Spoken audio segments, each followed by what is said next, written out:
আমাদের রাজ্য এমন একটা সরকার চলছে যে সরকারের প্রশ্রয়ে একটা লুম্পেন রাজ কায়েম হয়ে গেছে অনেক দিন আগেই।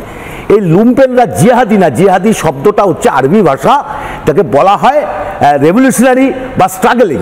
স্ট্রাগল কিসের স্ট্রাগল? একটা সরস্বতী পুজো করে কি স্ট্রাগল করতে গেছে?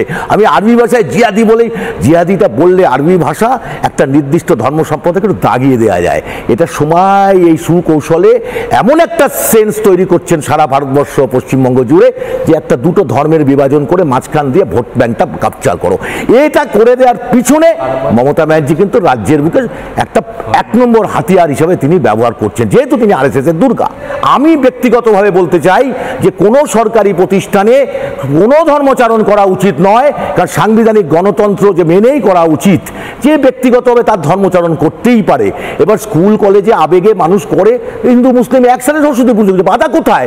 তাহলে প্রশাসক কি করছেন? সাংবিধানিক গণতন্ত্রটাকে অক্ষুণ্ণ রাখার দায়িত্ব যেমন রাজ্যের তেমনি কেন্দ্রের। খুব ব্যর্থতার সাথে বলি, রাজ্য সরকার এবং কেন্দ্রীয় সরকার ধর্মীয় বিভাজনের ভিত্তিতে ভোট বাক্স ভরার চিন্তা নিয়ে লেগে মানুষের মধ্যে, সাধারণ হিন্দু মুসলমান গরিব খেটে খাওয়া মানুষের মধ্যে একটা বিভাজন করার তৈরি চেষ্টা করছে।